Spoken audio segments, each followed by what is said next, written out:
نحمده ونصلي على رسوله الكريم اما بعد بسم الله الرحمن الرحيم. موږ تاسو د اخر بحث د خلاصې څه فائدې پاتې شوې نو څه فواید په اخر کې موږ بیانول تر څو چې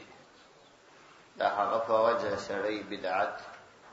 او سنت سره وپېژني. نو اصول او قواعد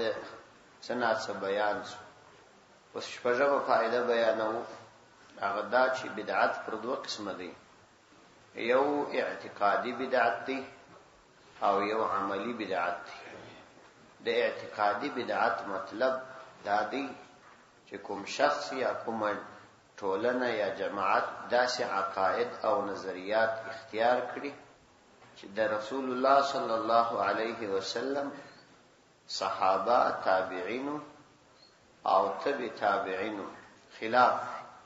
داسې عقائد انتخاب کی. ظلمات بعضهم فوق بعض د آیات مطابق نو بیا په دغه عقائدو کې مختلف اقسام جوړي. بعض داسې عقائد وي چې صریح کفر وي، لکه د قادیانیانو عقیده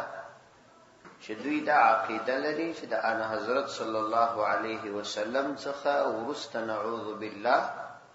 هم د نبوت دروازه خلاصه، او دا عقیده لري چې حضرت عیسی علیه السلام وفات شوی، او یا داسې نور عقاید لکه د شیعاګانو عقیده چې د صحابه کرامو د کفر خبره کوي، او دا عقیده لري چې صحابه کرام العیاذ بالله د نبی علیه الصلاۃ والسلام د وفات وروسته مرتدان شوي، او یا دا عقیده لري چې دا قرآن دا کامل نه دی،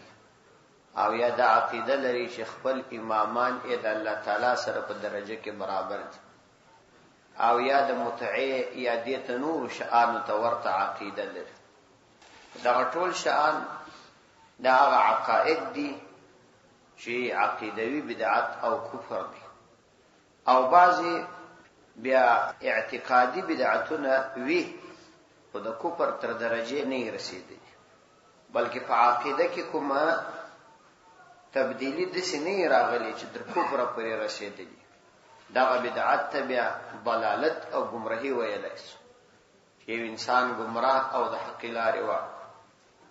دوم بدعت عملی بدعت دی. عملی بدعت دی ته وایي چې په عقیده کې خود سړی کمی نه راغلی،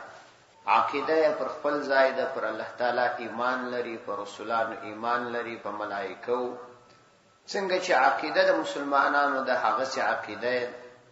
مگر بعضی داسې اعمال اختیار کړي دي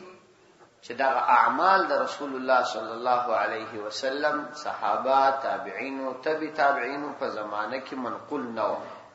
نو دا عملی بدعت دی. بدعت دواړه کبیره ګناه ده، خو عقیدوي بدعت په هر لحاظ انتهایی ډیر خطرناک دی. عملی بدعت بلا یو وخت الله تعالی انسان ته د توبې توفیق ورکړي. اومه فائدہ ان حضرت صلی الله علیه وسلم چې د بدعت څومره بدی بیان کړی ده،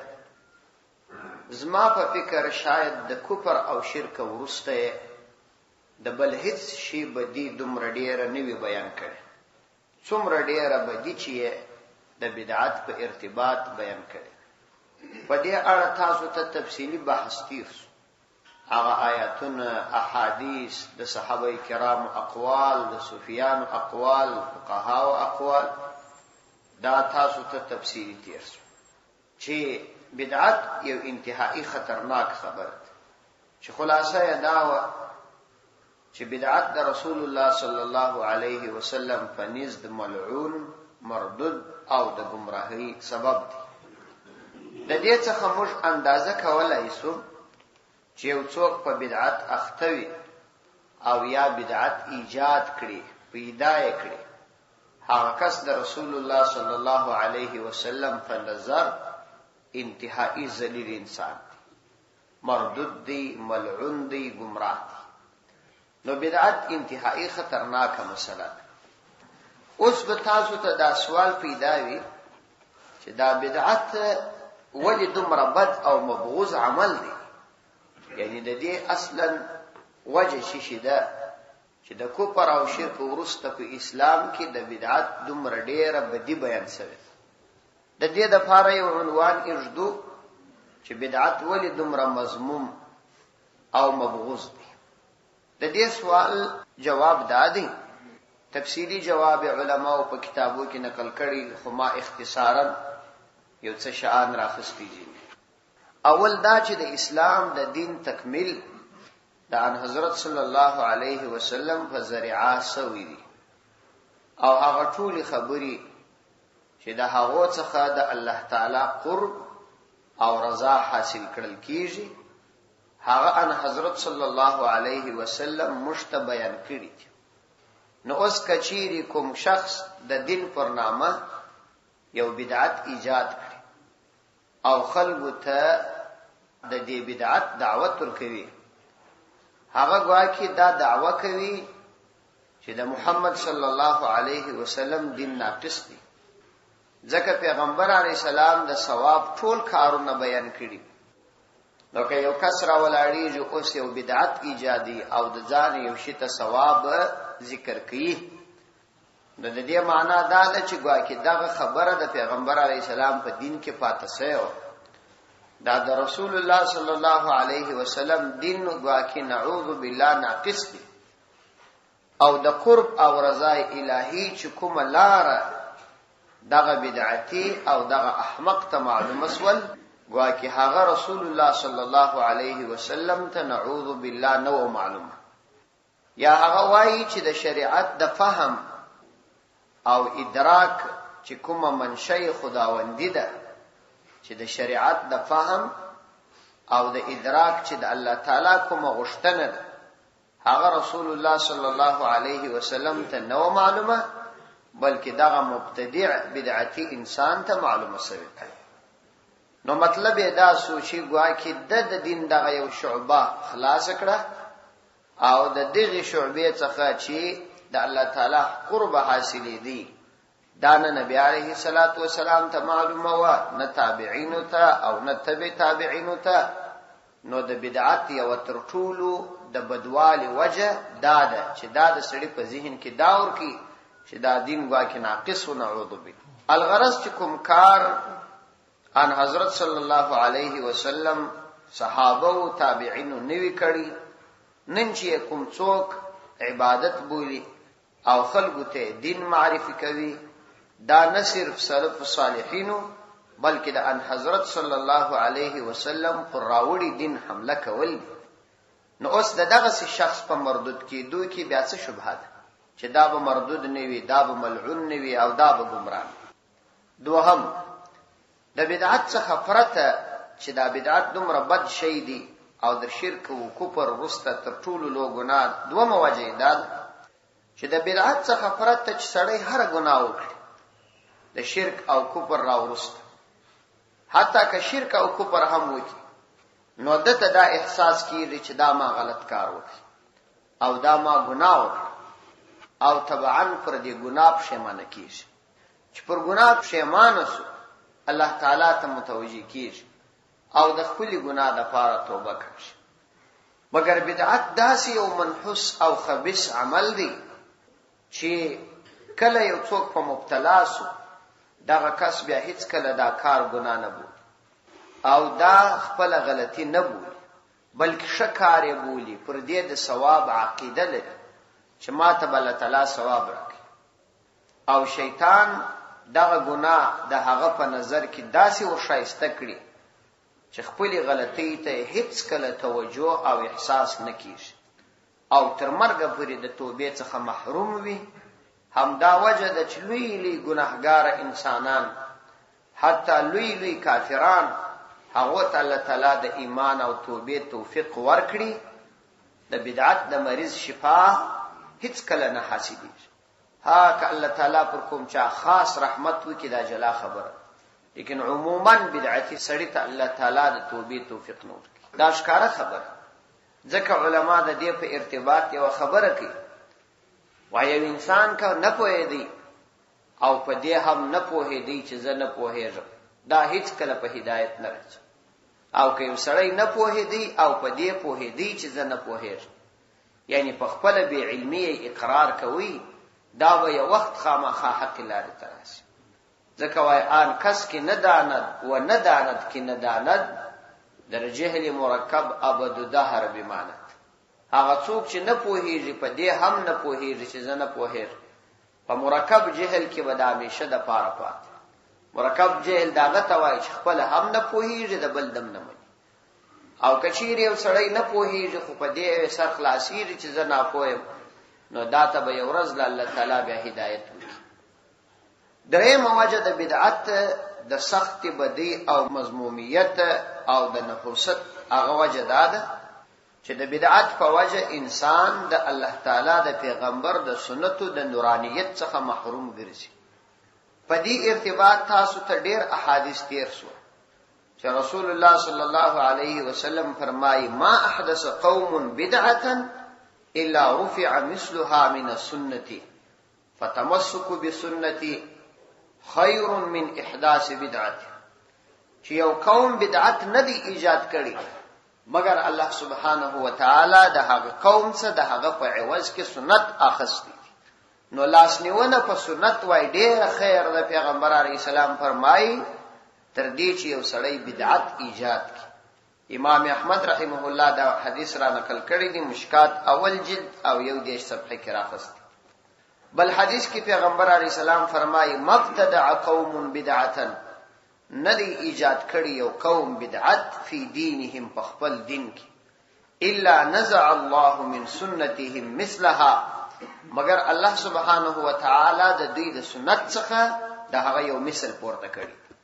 ثم لا يعيدها اليهم الى يوم القيامه، بیا د قیامت تر ورځې پورې دا سنت و دې ټولنې ته نشي راتلای. نو دا حدیث هم دارمی نقل کړی دی موقوف، مشکات په 1 صفحه جلد اول کې راغستی. نو د سنت څخه دغه محرومی په سبب په بدعت کې د مبتلا کېدو څخه ورسته د انسان د زړه څخه نورانیت او د توبې صلاحیت دا ختم شي. انسان بیا د حق او د باطل تمیز نشي کولای. د دې مثال وای د هغه پاگل مثال دی چې تور ته ډېری جعلي پیسې ورکړي او په مقابله کې یې اصلي پیسې که یووي کدوی وی هغه جنې واخلي، نو دی احمق په دې خوشاله وي چې ګواکې د یوې په بدل کې سل حاصل شي. خدا خوشحالي تر هغه وخته پورې ده چې دی بازار ته نه وي ورغلی. او کله چې دی د صرافي مارکیټ ته ولاړ شي، بازار ته ولاړ شي، نو یوازې دا نه چې د خپل پیسو به ارزښت کېدل او به قیمته کېدل به ورته معلوم شي، بلکې د جعلي کرنسي او لوټ د استعمال په وجه به د حکومت تر الزام لاندې هم راځي او محبس ته به شي. ښه دا خبره وفهموئ چې د آخرت په بازار کې صرف او صرف د رسول الله صلی الله علیه وسلم د سنت سکه چلیږي. او کوم خلکو چې جعلي سکه بدعات ایجاد کړي وي او د دې بازار یې ګرم کړي او خلک چرخه پر را چرخه، د هغو سکو په هغه بازار کې هیڅ قیمت نشته او د جعلي سکه د استعمال په وجه به پابند سلاسل او جهنم ته غورځول کیږي. نو د بدعت بل غټه بدی داده چې د دې په وجه انسان د رسول الله صلی الله علیه وسلم د سنت د نورانیت څخه محروم ګرځي. پزړه کې د حق او د باطل د تمیز صلاحیت ختمي، بیا به پر باطل باندې ولاړ وي، د سې دلایل ور باندې وای لکه یو څوک چې پر حق وای. د رسول الله صلی الله علیه وسلم یو حدیث دی، امام بخاری رحمت الله علیه او امام مسلم رحمت الله علیه ما دواړو را نقل کړي. پیغمبر علیه الصلاۃ والسلام فرمایي چې قیامت په ورځ به زه پر حوض کوثر باندې د خپل امت څخه کې الته موجود یم. نو حالته به ازما امت راځي، هر ازما امتی چې حالته ما تراشي، نو زبر د دې حوض څخه هغه ته عبور کوم. الله تعالی دې موږ او تاسو ته را نصیب کړي. زبر و دې خپل امت ته عبور کوم. نو چې یو څوک زما د دې حوض څخه یو ځلی عبور وشي، هیڅ کله به ترجی نسی. د جنت شراب او ببه د خوند د پاره چشل کیږي، نه د تندې د پاره، ځکه د حوض په اوبو به تند د همیشه د پاره ختم شي. ولې تند یو تکلیف دی او په جنت کې تکلیف نشته. نو بیا به د همیشه د پاره دا نتیجه کیږي. نو دی فرمایي چې صلی الله علیه وسلم زبا پر دی حوض ولاړم، ځینی خلک براشي او زبا دا خلک وپیژنم چې دا زما امتیان. کله چې زه هغوی ته د اوبو ورکولو هڅه او کوشش وکړم نو زما او د دوی تر مابین به یو حائل پیدا شي، دوی به زما څخه لرې کړل شي او ملائکه به پر مخ باندې ووهي او بیرته به پسې واخلي. وایي زه به دا आवाज وکم چې اصحابي اصحابي، دا خو زما ملګري دي او زما خلق دي. وای دوی براته وایي چې یا دا ستا خلق نه دي، بلکې تا ته د دوی په ارتباط معلومات نشته چې دوی ستا څخه وروسته څه کارونه ستا په دین کې کړي او څه نوي نوي شیان ایجاد کړي. نو د دې بدعت په وجه به الله تعالی دوی د حوض کوثر څخه محروم کړي. پیغمبر علیه السلام فرمایي سحقا سحقا لمن غیر بعدي، تباهید د هغه چا د پاره چې زما ورسته زما په دین کې تغیرات راوستلي. مشکات صفحات 388 جلد 2. د دې حدیث څخه دا معلومه سول چې کوم چا د ان حضرت صلی الله علیه وسلم سنت پرې شودل او په دین کې نوی نوی ایجادات او بدعات وکړل، د قیامت په ورځ به د ان حضرت صلی الله علیه وسلم د حوض څخه محروم وي. الله تعالی دې موسد. تر دې بل لوی محرومی او بدنصیبی څه ده چې یو انسان د رسول الله صلی الله علیه وسلم د مبارک حوض څخه او د هغه په مبارک لاسو د اوبو شلو څخه د حوض محروم وګرځول. نو همدا وجه چې د امت په هر طبقه کې علما او د بدعت څخه انتهایی زیات تنفر کړي او ډیر سخت بدی جنوړي او د خپل خلک په دې باندې خبر کړي. د بدعت څخه د شدید تنفر او نفرت په ارتباط د امت د علما او اقوال مخکې ما درته ذکر کړ. دلته د امام غزالی رحمه الله یو قول درته نقل کوم. امام غزالی رحمه الله وايي معمولی کارونو کې، په عادي کارونو کې چې عام د عادت مطابق کارونه دي، د رسول الله صلی الله علیه وسلم د فیروي او اتباع سنت د تاکید څخه ورسته فرمایي چې په عادي کارو کې خو به سړی د پیغمبر علیه السلام اتباع کوي. فرمایي چې کوم څه دلته موږ بیان کړه چې دا د پیغمبر علیه السلام اتباع ضروری ده، وای دا خو په دا معمولی او عادي کارو کې درته بیان د اتباع سنت د ترغیب د پاره می وای بیان کړ. او کوم اعمالو کې چې پیغمبر علیه الصلاۃ والسلام د عبادت پنیت کړي، یعنی د عبادت سره تعلق دی او پیغمبر علیه السلام د هغه اجر او ثواب بیان کړي دي، په هغه کې بیل عذر د رسول الله صلی الله علیه وسلم د سنت اتباع پر شودل ما سوا د کفر خفی او حماقت جلی څخه بل هیڅ وجه مې په ذهن کې نه راځي. یعنی کوم څوک چې د پیغمبر علیه الصلاۃ والسلام هغه سنت چې پیغمبر علیه السلام د عبادت په شکل کړي او پر هغه ثواب او اجر بیان کړي، که یو څوک بیل عذر پرېږدي وای دا بنو یا پټ کفر او یا ښکاره حماقت وي، د دې څخه ما سوا بل هیڅ وجه په ذهن کې نه راځي. تبلیغ دین ترجمه 40 صفحات 42. امام الربانی مجدد الفسانی رحمه الله لیکي د دې بدعت په ارتباط از حضرت حق سبحانه وتعالى بتزرع وزاری و التجاء و افتقار و ذل و انکسار در سر و جهار مساءلت میں نمائم. وای دا الله سبحانه وتعالى څخه په عاجزی، په زاری، په التجاء او په احتیاج او په ذلت او انکساری، په پټ او په ښکارا سوال کوم چې هر چې در این دین محدث شده است، چې هر څه په دغه دین کې پیدا کړل شوی دي و مبتدع گشته او بدعت ګرځېدلی دي، که در زمان خیر البشر صلی الله علیه وسلم و خلفاء الراشدین او نبود، چې په زمانه کې د خیر البشر صلی الله علیه وسلم او د خلفاء الراشدین نو، اگرچه آن چیز در روشنی مثل فلک صبح بود، اگرچه هغه شی په رڼا او په روشنایی کې د سهار د رڼا فرکم وي این ضعیف را با جمعی کې بعد وای دا ضعیف لره سره د خپل ټولو ملګرو کې بعد مستند ام چې د سره دی گرفتار ان عمل محدث نگرداند وای ما او ما ملګری په دغه بدعت ما اختکو و مفتون حسن ان مبتدا نکند او مجد دغه بدعت پر حسن باندې ما اشکان کو بحرمت سید المختار وآله الابرار عليه وعليهم الصلوات والسلام د رسول الله صلی الله علیه وسلم او د هغه د پاک صحابه په برکت مددغه بدعات څخه وسات. دفتر اول مکتوب یوصل شپږ اتیایم څلرم واجد بدعت د بدی داده د ان حضرت صلی الله علیه وسلم د مذکور حدیث څخه چې ما مخکې د ذکر کړي چې په هغه کې پیغمبر علیه السلام و فرمایل چې سحقا لمن غیر بعدی د بدعت د بدی او مذمومیت یو بل وجه هم معلومه شول. هغه دا چې د بدعت څخه په دین کې تحریف او تغییر راځي کوم ترتیب چې رسول الله صلی الله علیه وسلم بیان کړی دی په هغه کې تغییر راځي. شرح د دې خبرې دا ده چې حق تعالی جل شانه دا دین تر قیامت پورې د انسانانو د پاره نازل کړي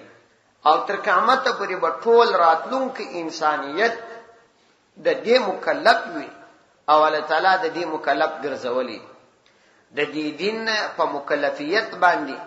یو انسان هغه وخت مکلف ګرځیدلی شي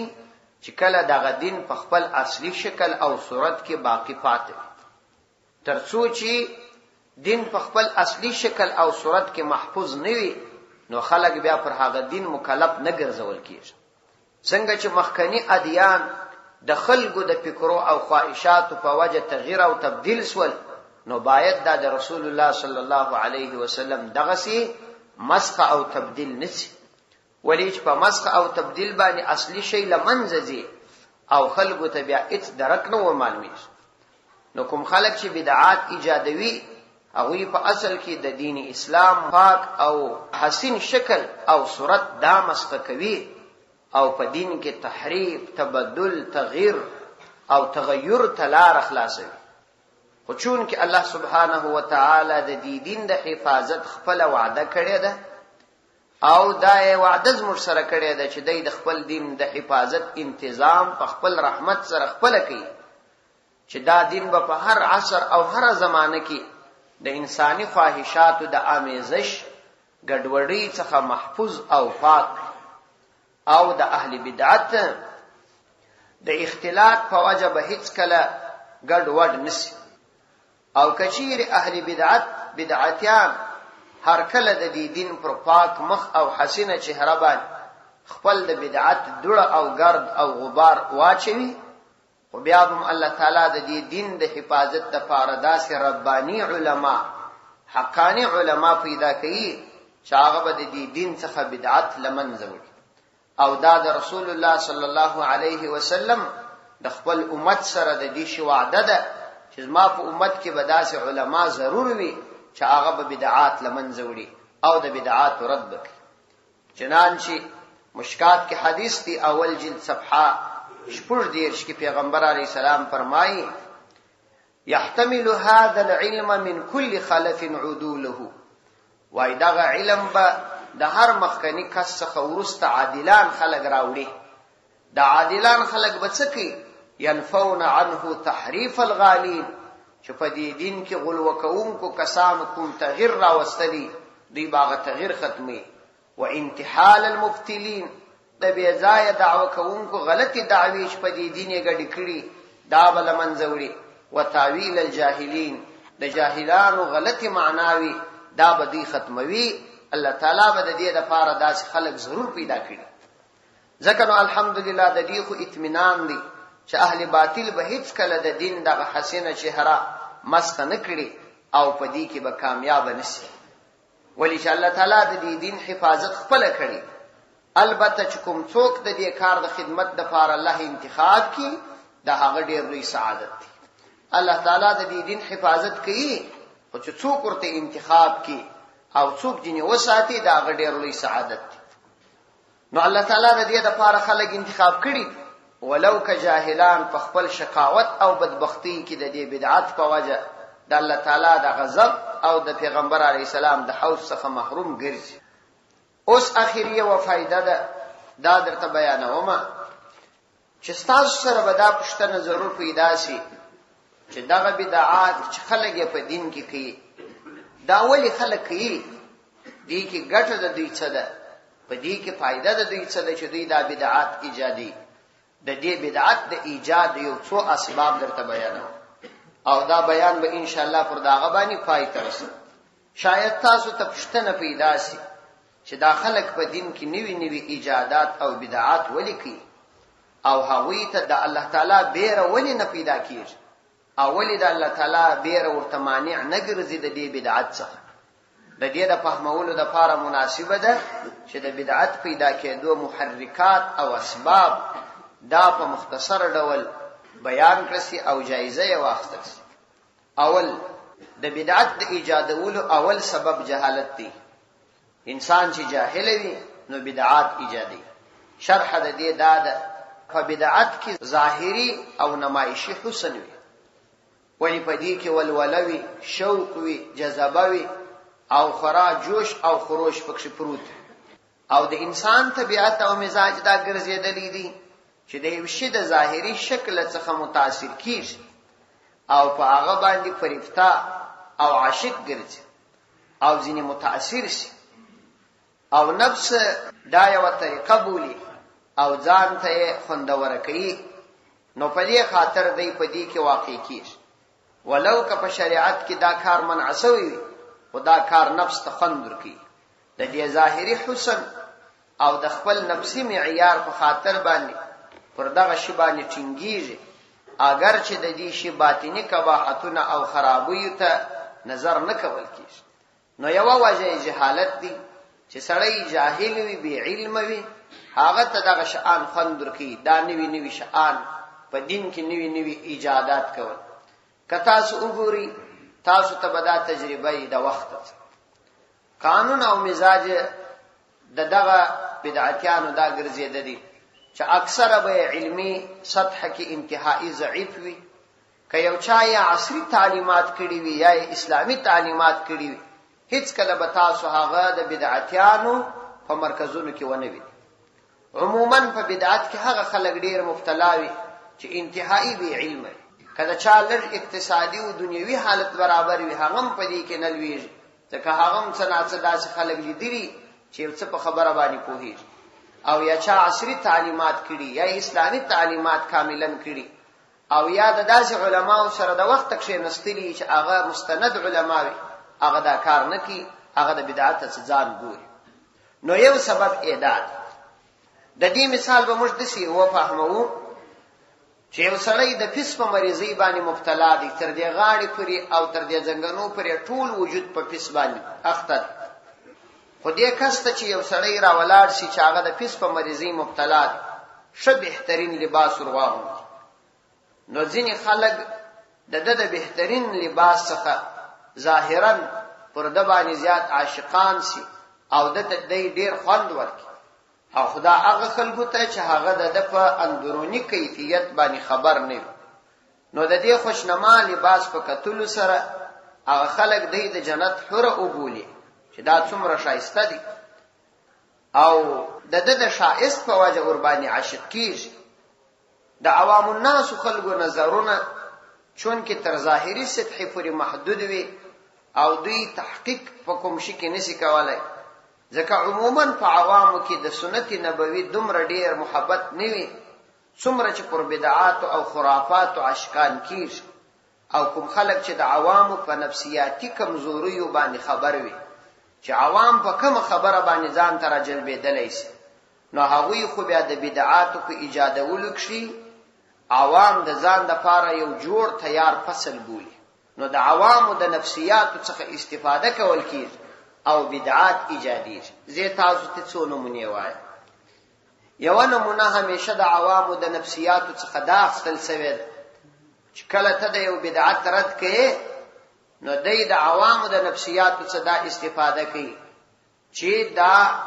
ملکی په دې وطن کې علما په خوا نه و دا دومره زمانه دا علما او مشتغلت خبرې کولې نو دا هغه خبره ده چې د عوامو نفسیات پر جلبیږي او د عوامو په ذهنو کې فورا راځي چې دا رښتیا لکه چې یو نوې خبره او عموما چون کې د عوامو طبیعت دا دی چې هغوی د دغه شیانو شوقیان وي چې د هغوی په رسم او رواج کې راغلي دی کوشش دا کوي دا بدعتي انسان چې د دوی د رواجونو تایید وکړي د رواج په تایید کې طبعا دغه عوام خلک د ملګری کیږي او د هغه چا مخالفت کوي چې هغه د بدعت رد کوي دا یو مثال بل مثال یې دا دی چې دغه کس عموما د مسلمانانو په ټول اصولو کې چې مسلمانانو ته کوم مشکلات ورپېښ په ټول وخت کې د نور مشکلاتو په ارتباط دا ژبه نه شوري نه د کافرانو د ظلم په ارتباط نه د نور مشکلاتو په ارتباط دغه یو نقطه پیدا کړي ځکه دا نقطه د ډیره مهمه او د عوامو د نفسیاتو څخه استفاده وکول کیږي دوهم سبب د بدعت د ایجادولو هغه د شیطان تسویل او تزویر چې شیطان انسان ته یو شی شایسته او مزین کی تاسو ته په دې علم ستا چې د شیطان د ان حضرت صلی الله علیه وسلم د دین سره او د صلی الله علیه وسلم د سنت سره او د صلی الله علیه وسلم د مبارکو طریقو سره څومره زیات دښمنی ده شیطان په دې پوهیږي چې د اولاد آدم جنت ته د تللو یوازنی لار دغه د پیغمبر علی السلام لار پر بل لار څوک جنت ته نشي داخلي ده یوازنی لار دغه د پیغمبر علی السلام لار ده بل لار تلل نه د جنت نو شیطان ډیر محنت او په ډیر عرقریزي او په ډیر خواري خلقو ته دوکا ورک په یو ګناه مبتلا خدا مسلمانان وی داخل فزړونه کې وهم پیدا شي بیر سره پیدا شي یو ځل الله تعالی ته د خپل ګناه په ارتباط متوجي شي او پرشته توبه وباسي نو د شیطان ټول مهنت دا ضایع شي الله تعالی د خپل بنده ته ګناهونه معاف کړي ثواب هم ورکړي او د همیشه د پاره بخښنه ورکړي نو د شیطان پر ټول مهنت باندې وبتیر هیڅ فائدہ ورته ونه رسید نو دا په حدیث کې مرাজি شیطان کله الله تعالی د خپل دربار وشړي نو دا قسم واخلي چې زبا د آدم علی السلام اولاد ضرور مردودوم او ضرور به د حق لارې اړو الله سبحانه و تعالی هم قسم ورتواخستي چې زما دي په خپل جلال او لوړه مرتبه قسم وي چې هر څومره لوی ګناه د ازما بنده وکړي او هر کله بیا ازما دربار تراشي او معافي وغواړي نو زب خامخا هغه ته معافي کوم اگر چې هغه څومره لوی ګناه کړي شکایت کې دا حدیث صفحه 223 کې نو معلومه شول چې الله تعالی د خپل بنده ته معافي کوي نو شیطان داسې یو لار انتخاب کړه چې دا بنده داسې یو ګناه وکړي چې معافي ونه غواړي ځکه دا معافي مخنی ول مهم دي وس ګناه خو مؤمن کوي شیطان د دې څخه په وهم کې دی چې دا مؤمن چې ما ګناه په وکړل خو عادي بیرته ځان را خلاصي نو داسې کار په وکړه چې دا مؤمن بیا د همیشه د پاره توبه ونه کوي ولې الله تعالی توبه شرط ګڼلې ده دی به توبه نه کوي نو د دې لپاره شیطان د بدعت د تزویر او د تصویر ظاهری شکل خلقو ته شایسته کوي او خلک په دې کې مبتلا کوي قران کریم کې الله تعالی فرمایي چې وزین لهم الشیطان اعمالهم شیطان دوی ته د دوی اعمال دا شایسته کی کم کار چې سړی ته شایسته سي هغه بیا د هیڅ کله نه پریږدي نو دا د شیطان تزویر دی چې شیطان په دې کار کې د ټولو مخ الغرض د دین حق په اړه د خلکو په زړه کې شکوک او شبهات پیدا کول او نوی نظریات او عملی بدعات د خلکو په نظر کې مزین او شایسته ګرځول دا د شیطان هغه حربه ده چې د الله تعالی مخلوق بلا خوف او خطر په گمراه کولای شي دا داسې یو نقطه ده چې یو زخیم کتاب پر دې باندې لیکل غواړي امام غزالی او ابن جوزی او امام شعرانی پر دې مستقل کتابونه لیکلي نو شیطان د انسان د نفسیات عالم دی ځکه شیطان ته الله تعالی ډیر زیات علم ورکړي هغه د انسان نفسیاتی حالت ته ګوري چې دا په کوم حالت راګیرېدلای شي نو د انسان د نفسیاتو څخه استفاده کوي. دریم سبب د بدعاتو د ایجاد هغه حب جاه او د شهرت مرضی ده، چې د انسان سره د منصب او شهرت مرضی پیدا شو، چې دا د جاه او منصب خوند پکښ راغلی، د دې سره محبت پیدا شو او د شهرت په مرض مبتلا شو. دا کس بدعات به نه پریږدي، ځکه په بدعاتو کې شهرت راځي، په بدعاتو باندې عوام عموماً فریبته کیږي او دا د عوامو نفسیاتي شی دی. نو د دې دپاره عموماً به تاسې وګورئ چې په دغسې محافلو کې چې په عمر کې یو ځل یا دوه ځله کیږي، په دې کې عوام خورا په جوش او خروش شرکت کوي، لیکن که د هغه کار هره میاشت وسي بیا څوک شرکت نه پکښ کوي. دا طبیعت دی د انسانانو، ځکه انسان د جدت پسندی د نوي نوي شي شوق لري. نو که یو انسان د دې شي شوقي وي چې هغه کې دغه حب د جاه د منصب محبت وي، د شهرت په مرض مبتلا وي، هغه د بدعاتو د ایجادولو دریم سبب همدغه شی. او موږ او تاسو ډیرو زمانو کې په خام وسم آینده هم دا ووینو چې کله یو څوک په یو لین کې ترقی کوي، لا محاله یو مبتدع انسان بیا د بدعات په ذریعه دا کوشش کوي چې داغه په مقابله کې ترقی وکړي. څلورم د بدعت د ایجادولو څلورم سبب او تر ټولو اهم سبب د نور اقوام رواج او تقلید دی. د تمدن او معاشرت دا یو فطری اصل دی چې کله د مختلفو تهذیبونو امتزاج او ګډوالی راشي نو په غیر شعوري توګه، یعنی سړی خبر نه د نور څخه متاثر شوی. او په وسنی دور کې کوم وګور په هر علاقه کې بدعتونه مختلف بدعتونه ایجاد شوي. په هند کې چې کوم بدعات زموږ په وطن کې نشته، په عربو کې چې کوم بدعات زموږ په وطن کې نشته، زموږ په وطن کې چې به کوم بدعات هلته نشته. دا ځکه چې د کم قوم سره تعلقات وي، د هغه قوم سره د هغه عادات او رواج او مزاج دا پکښ راځي. نو دا یې څلورمه وجه د بدعاتو د ایجاد. کله چې مسلمان فاتح قوم وو، مسلمانان غالب وو، نو پر هر علاقه به د مسلمانانو تمدن او تهذیب غالب شو. چنانچه د صحابه کرامو په زمانو کې بدعات خپل نه کېدل، ولې د صحابه کرامو مزاج طبیعت دا غالبه کېد. کله چې مسلمان مفتوح قوم سو، مغلوب قوم وګرځېدی او فارس ولا نو د کفارو تهذیب ور باندې غالب. اوس موږ ګورو چې د يهودو د تهذیب څخه د انګريزانو د تهذیب څخه کوم مسلمان نه دی متاثر، ټول دي متاثر. او دا عموما دا تاثیر هغه څوک ژر قبلوي چې باطنی استعداد کمزوري او علمی سطح ټیټه. کوم او تاسو وګورو ډیر بدعات په موږ کې عموما په شذو کې ډیر، او وجه هم دا وی چې دا غوي علمی سطح او ذهني استعداد او فطری استعداد کمزوري دي په مقابله کې د نارینه. نو کله چې د یو قوم رواج او طبیعت پر دې شی باندې راوچلیږي، نو د هغه قوم څخه هغه بل قوم دا متاثر شي. حتی د ډیری زمانه په تیریدلو هغه شی چې د شریعت اکثر خلاف وي، د خلکو په ذهنو کې د رواج او د یو طبیعت درجه ورکړي چې دا درجه په انسان کې اختیار کړل، انسان ته دا شی داسې معلومیږي لکه دین. سبا چې دا غش په ارتباط خبره کوي نو دی به وایي دا نوی خبرې ماتر اوس اوریدلې. نو همدا خبره ده چې د ایران سره څوک نږدې دي، د شیګانو آثار او بدعات پکښ ډیر دي. کوم څوک چې بیا د نورو قومو سره نږدې وي هغه کې به دغه قومو رواجونه ډیر. دا ښکاره خبره. نو څلورمه وجه دا ده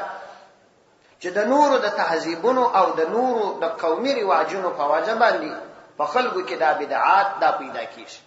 او بیا تر دې اندازې پکښ پاخسي چې استکول یې ډیر ګران کار. چنانچه کله د یو بدعت په ارتباط ته په کور کې خبره کوي نو اول د واره به په کور کې مور پلار ونه مقابله کوي، او دا به ځکه کوي وای نوی ملایان راغلل، نوی مسلې راوړي. الان کې مسلې نوی خدای پر بدعت باندې دومره راپوخ شوی وي چې اوس دا بدعت د فطرت ثانیه ګرځېدلی، دا اوس په دې کې ختم کولای نشي. ځکه نو د عوامو د نفسیاتو څخه عموما دا استفاده کول کیږي چې دا 200 کال ولې دې کار ته چا څه نه ویل چې وسه خلک بیان. سره د دې چې د سینه چې د علماو نو دانی بیان کړي دي خدا د عوامو د نفسیاتو څخه استفاده کول عوام په دې خبره باندې راپورته کول چې څنګه خلک وس په دې باندې بدنام شي. د مثال په توګه زموږ په ټولنه کې د وخت څخه دا د پیریو او دا رقم د دې بزرګانو سره د تعلق او پر مذهب د پابندي راغله. نو اوس یو شی په مذهب کې ثابت دي خو په عوامو کې به داغه خلاف رواج راغلی. کته د هغه رد وکې نو د مذهب د نقطې څخه پرتا باندې رد کی او خلکو ته دارا مخکې کوي چې دا د مذهب او ته خبره ولې د عوامو په نفسیاتو باندې د علم حاصل دي چې څنګه عوام را جلب کړي وزار. نو دا یې څلرمه وجه. نو د دې ټول وجوهات څخه به تاسو د بدعات او وجوهات معلوم شي او د بدعت په ارتباط مشت تفصیلی بحث واوري. الله سبحانه و تعالی دې وکړي چې موږ په دې باندې عمل وکړو او د همیشه د لپاره تاسو ته یو ډیر مستند علمی معلومات په لاس درکړو او ان شاء الله په دې کې چې د الله تعالی د طرفه زما د علم مطابق زما ذمہ داری و ما تاسو ته ټول ته بیان کړي ټکی په ټکی می بیان کړي. دا تاسو مسؤلیت دی نور چې نور مسلمانانو ته ورسوي دا د دین خبري نور ته رسوي او هغه ته ترغیب ورکوي. که تاسو یو ملګری په دې باندې خبروي او ترجمه ته دعوت کی نو یو ملګری کېدلای شي چې اوس موږ 100 کسان نو 200 کسانو ته د خپل ملګری رسوي او دا مسلمانانو په موږ حق دی چې هغه په دین باندې پوه کفار دومره مهنت کوي کوشش کوي د هرې لارې سره مسلمانانو د تباہی د پاره د اسباب برابرۍ کوشش کوي. نو موږ هم باید د دې کوشش وکړو چې دا خبره نور ته ورسو. آخر کې دا بیان د امام ربانی رحمت الله علیه پر یو وصیت باندې چې خپل موریدانو ته کړی دي او ټول مسلمانانو ته دا وصیت دی په هغه باندې دا بیان پای ته رسوم. امام ربانی رحمه الله په یو مکتوب کې لیکي وآن راه دیگر بزعم فقیر التزام متابعتی سنتی سنیه است على صاحبها الصلاة والسلام وتحیه. وای د دې ولایت د حاصلولو یو بل لاره د دې فقیر په ګمان باندې التزام متابعت سنت سنیه است د پیغمبر علی السلام د ثابت سنت التزام کول د ولایت لاره حاصلول بل لاره د ولایت چې ولایت په حاصلېږي هغه دادي على صاحبها الصلاة والسلام والتحیه واجتناب از اسم و رسم بدعت او ځان ساتل د نامه او د رسم د بدعت څخه تا از بدعت حسنه د رنگ بدعت سیئه احتراز ننمائید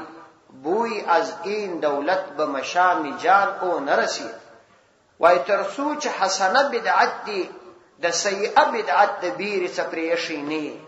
چې خلک دا حسنه بدعت بولی وای دا بدعت حسنه ترسو چې دی وای بدعت حسنه د سیئه بدعت د بیر پریشی نه وی بوی از این دولت به مشام جان او نرسید د ولایت بوی به هم تر سرمونه کی د ولایت بوی به هم تر سرمونه کی و این معنا امروز متعثر است. خدا خبر نن ورځ ډیره سخت ده چې عالم در دریای بدعت غرق گشته است چې عالم د بدعت په دریاب کې غرق شوی و به ظلمات بدعت گرفته او په ظلمات او په تاریکی کې د بدعت واقع دي. کرا مجال است چاته د دې طاقت ستا کې دم از رفع بدعت زند چې د بدعت د پورته کولو د پاره دی خبره وکړي و به احیاء سنت لب کو شاید او د سنت د احیاء د پاره دی شوندان خلاص. اکثر علماء دین این وقت رواج دی هندی بدعت اند و ډیر د دین علما په دغه وخت کې بدعت ته رواج ورکوونکي دي و محو کنندهای سنت او محو کوونکي د سنت بدعتها پهن شده او بدعتونه وای اغوستی چې دا کوم بدعات په خلکو کې عام شوي دي بدعتهای پهن شده را تعامل خلق دانسته وای دا د خلکو عمل بولی بجواز بلکې به استحسان آن فتوا می دهند د بدعت په جواز بلکې په ثواب باندې فتوا ورکړي و مردم را به بدعت دلالت می نماید او خلق و بدعت برابري دا بدعت ته داخلك برابري. مکتوبات امام ربانی سلور پنځوسم دفتر دوهم. نو اوس تاسو ته دا معلومه سول د بدعات ځان ساتي. الله تعالی دې مو د همیشه د پاره د هغو بد اعمالو څخه حفاظت وکړي چې د الله تعالی او د هغه د رسول د ناراضتیا سبب ګرځي. واخر دعوانا الحمد